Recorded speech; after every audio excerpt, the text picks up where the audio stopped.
Hi, welcome back to another show. My name is Jeetu Jason, and you're watching Impact India. Why does India not have good science fiction movies? What is the problem exactly?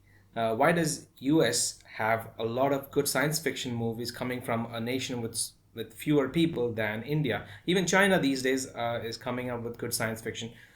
Japan, is famous for its anime cartoons and science fiction cartoons. So why does India lag behind in this? Why is science fiction so hard for India? It's because the people who make movies and write fictional stories in this country are usually from the arts field and don't have a firm grasp over physics and engineering. In Western countries, when they have to write a science fiction movie or story, they actually hire physicists, astrophysicists, engineers to write the script. That doesn't happen here. In fact, the people who make movies don't even have basic understanding about physics. There's a movie called Raja Rani Accident. The movie is Raja Rani. If you type Raja Rani accident scene, you'll see a scene where a girl is crossing the road. And this is not a funny movie. This is a serious movie. A girl is crossing the road and a car hits her from here. She flies up, falls down, and then the camera pans from this angle. And for some reason, this chick moves in this direction. I'm not making this up. Google it. Raja Rani accident scene. This means that might have been like at least 100 people on the set that day filming this, shooting this scene. None of them objected. What is supposed to happen in this scene is when you hit the body, the car is supposed to slow down a little bit, equivalent to the mass of the female body, and the female is supposed to like move in this direction, not that. Equal and opposite reaction. So, and the girl will move in the opposite direction with equivalent to the mass of the car. That is how the equation works. So that's just a fucked up example. Let me give you an actual example of good science fiction writing in India itself. There's a movie called Mangalyaan, which is actually based off of the true story, the Mangalyaan mission that we sent to Mars. So in the movie, the actors are Akshay Kumar, Vidya Balan, and Sonakshi Sinha, and a few other more. So there is this scene, where the Mars rover or the Mars satellite is going to miss Mars because of lack of propulsion, and Akshay Kumar gets really angry at Sonakshi Sinha for she's the propulsion engineer or something, and he gets mad at her, and she goes home and she looks at a picture on her cushion of a sailboat, okay, and she gets this idea to use the dish antenna on the Mangalyaan satellite to use it as a solar sail. And solar sail is an actual thing. And she uses that to give the extra push that the Mangalyaan needs to reach Mars. Now, when I was watching this, it was like 8 years ago. I kind of believed it because I know about solar sail, okay? It's a plausible technology. But a few months ago, when I was in the kitchen, I was thinking, wait a minute.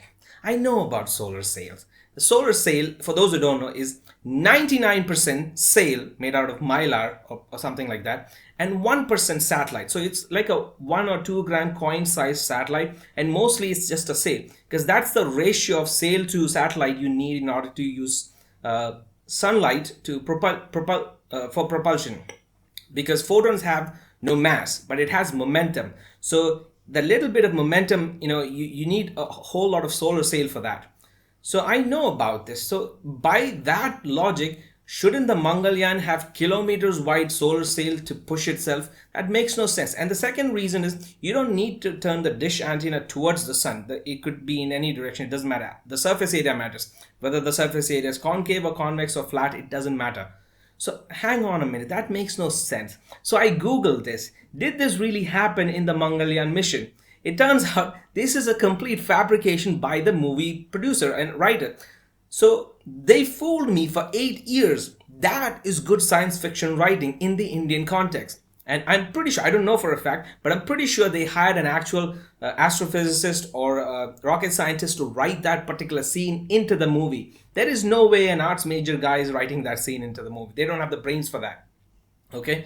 So that is how you actually come up with good science fiction. You actually hire good, actual astrophysicists, physicists, engineers to write the scene. Otherwise, It doesn't make any sense. It looks like magic. Look at that movie, iRobot, not iRobot, the Rajnikant's movie Robot or something like that.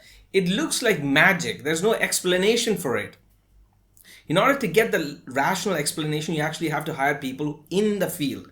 So that is the reason why India doesn't produce good science fiction. It's because the science fiction is written by fucking idiots in this country, not actual astrophysicists or physicists or engineers or people like that, or scientists.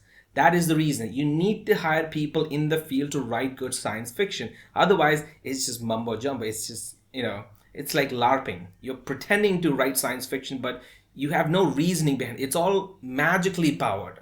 It's like Thor, something like that. There's no explanation. It's like techno barbarian style, magic driven technology, not an explanation as to how did you arrive at that. So that is the whole reason why India doesn't produce, good science fiction movies. It's because they don't hire actual physicists and scientists and engineers to write the scene. Star Trek, when it was being built, they actually hired actual physicists to write the warp drive and teleportation and this and that kind of science fiction scenes into the movie, into the series. That's how they got it right. It's because they're not artists, they're not arts major people thinking about science fiction. They're actual physicists writing plausible, on the edge theories, on the edge science into science fiction to make it sound more reasonable to nerds like me. So that's how they did it, and it's not rocket science. It's not complicated. You just need to hire the right people for that. But fortunately or unfortunately, in this country, we don't do that. But sometimes we do, like in the movie Mangalyan. So that is why in some movies we get it right, but in most movies they don't. So that's it for today. I will see you in the next one. Until next time, bye.